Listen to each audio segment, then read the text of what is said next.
What's up, guys? Ben here, bringing you another video today, the second or 8-team preview for CDL Champs. We're doing team number 2, seed number 7, the Toronto Ultra. Talk a little about their journey this year, a little bit interesting. What are they doing well? Where are they struggling? And what do they need to fix going into the event next week? Let's chat about it. You know, last year, Toronto team, they made that big change to take Zin out. That was a gutsy call, and then they played really well, won an online event, were really good throughout the season, made it to grand finals of Champs, came up just short of map 8 against ATL FaZe, so they kept their squad together, advanced Cammy, Kleenex, and Insight all season, and they rolled it into this season. And look, they had a great start to the season. They won Kickoff Classic, played really well at that event. They were like the dominant Berlin team, and you're like, okay, once again, these guys in FaZe, like there's going to be 1-2. OpTic's maybe going to be up there. I'm going to be battling. And I would say since then, it's been like, like that's really how I would describe this team. It's just Major 1, okay. Online, top 4, sure. They did not play well at Major 2 in Minnesota. They got bounced early on in that tournament. And by the way, did not play well online in that tournament. They were okay at Pro-Am. They got into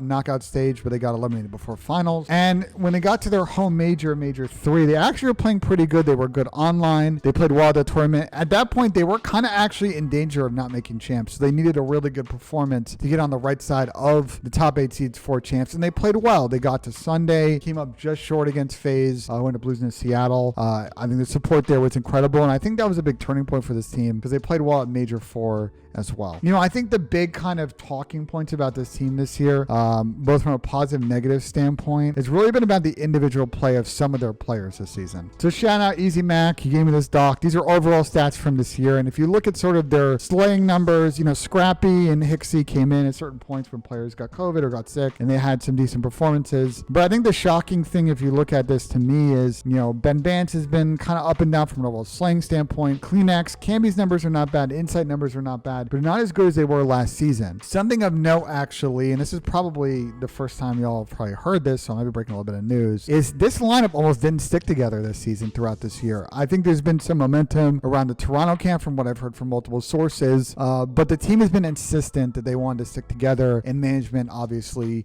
you know, wanted to do what the players wanted. But there were times this season when they were struggling where they could have made a change. They could have brought in Hixie, they could have brought in Scrappy, but instead they stuck it together. And I would say going into Champs, they're in kind of an interesting spot. So, okay, as we mentioned, Toronto did end up finishing 7th, and like they were about as 500 of a team as you can get, right? So like 16-18 overall map series, map record 70-72. Like they were basically playing 500 ball the whole season. Taking a look at some of sort of the map and mode records from there, a couple of things really key stand out to me. They were really good at S&D this year, 29-20. If we take a look at sort of overall team rankings in S&D, they were up there with OpTic, winning at just under 60% of their S&Ds. So when they've struggled at points to respawn, which we'll get there in a second, the S&Ds kind of bailed them out this season. People were asking me about Game 5. So we actually take a look at their Game 5 record on the S&D front, winning about 46%. It's one map off. They're 7 and 8. So 50% in Game 5s is fine. You can win Champs playing that way. Where Toronto has struggled, though, to be honest, this year from a game mode perspective, has been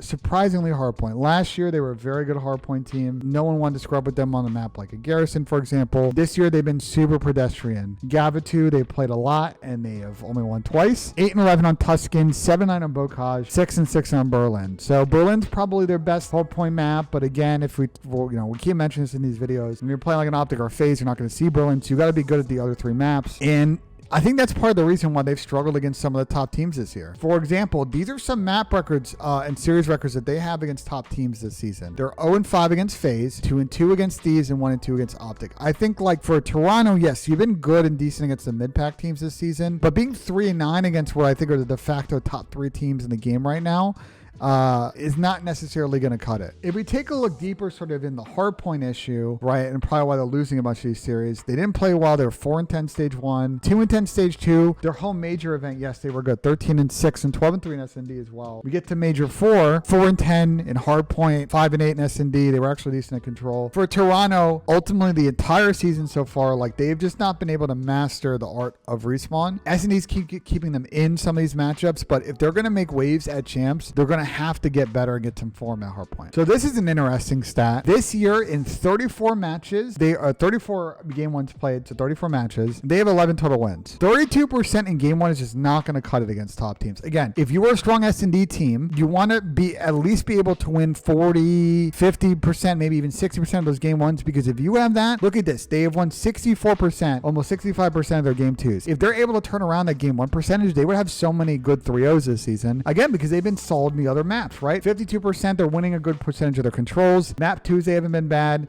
Map 5s, you get into coin flip end of series, fine, but they got to start off better in these series. Another thing for me this year, and we talk about kind of more in the sort of Thieves and OpTic and FaZe situation, I think a lot of these teams, especially FaZe and OpTic, are going to look at this team's map pool and say, okay, these guys are very good at Berlin everything. We're good teams too. Why would we play these guys on their best map, right? We see this Gav2 record, we see the Tuscan record, we see the Bocage record. So, okay. And then that's an interesting decision for Toronto, right? Because in a Hardpoint, then it's all right. We're playing FaZe and OpTic. They're very good at Gav. We're getting that out of here. So you're playing Bocage Tuscan, and you're not favored against either of those teams on those Hardpoint maps. So you're already at a disadvantage in this series. So Tuscan, I think, is like a super straight up map, and they've been 500 at it. To me, in the same way with Minnesota too, I think Toronto's probably best path forward is to figure out and improve some of those Bocage sort of Hardpoint struggles they've had this season. They've been kind of up and down that map. That kind of maybe solves this sort of map one path a little bit, because we see that a lot in the beginning of the series. And also on the Bocage S&D piece, like I think it could suit Toronto a little bit more. They haven't played it a lot this season. They've only played it 6 times compared to 12 for Siege, 15 for Tuscan, 16 for Berlin. Bocage is a map that requires a lot of really close gunfights, especially in house. And I think that suits sort of players like Bance and Cammy and Kleenex that are really good at playing corners, really good pushing on a team. So if they can improve their performance on those 2 game modes in that map, I see their win conditions getting a little bit better, especially some of the better opposition at Champs. I think another thing for me with Toronto, and look, I know the sort of overall stats seem okay for Insight and Cammy, but they're not as good as last year. If there was ever an event for those guys to have, like, this is the event where you really want Cammy and Insight to come on their own and have the best event of the season. Right now, so far, they've been serviceable, but it's not enough to outweigh some of the struggles that Kleenex has had at times. And look, Ben Bance is not on the team to be a massive individual slayer, so he needs his other guys to step up to kind of support his real gap-fill play style around the team. All right, let's talk a little about the OpTic and Toronto matchup. These 2 teams are going to play Thursday, second to last match. This year against OpTic, Toronto is 1-2.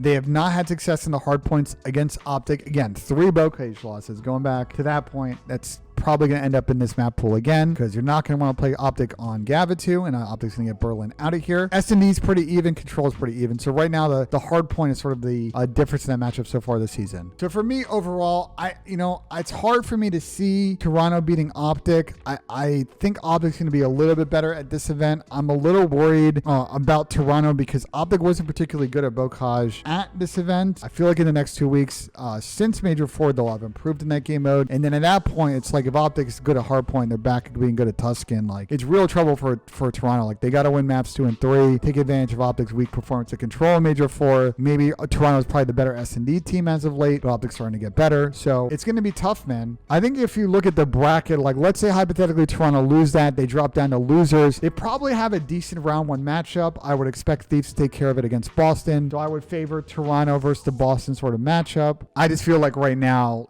Toronto's probably the more informed team at Champs, has that experience. I feel like, and we'll get to sort of the Boston preview sort of later in this series, but I don't really expect a lot out of Boston at this event. It gets tricky from there, though, because if you're Toronto, the bracket flips once you get to winners round 2, so you might have to end up playing either a London or Seattle in the next round, and then from there you're going to have to grind probably against like OpTic or Thieves, and you're probably going to have to beat either FaZe or New York to get to losers finals. So my expectation right now with Toronto, I'm expecting to get like top 6 at this event, if I'm candid with you guys. My top 4 teams are probably FaZe, New York, Thieves, and OpTic. I see Toronto sort of in that next tier of teams with Seattle. So, it takes something incredible. I think beating OpTic would probably be a good first step, but I don't really see them as being a team lifting the grand finals, which I assume to Patty Akes is going to be a disappointment, because he's been on the flank all year saying that these guys are going to be your 2022 CDL champs. So we'll see how that goes. Overall, that'll do it. I think for this Toronto team, if they don't win champs, it's going to be very interesting to see what happens with the roster next season. We'll be doing a video video after Champs kind of breaking that whole situation. So be tuned on for that one coming later in August. If you liked the video, let me know in the comments. What'd you like? What'd you dislike? Appreciate if you hit a like on it. Would love if you subscribe to my channel. I'll be putting out videos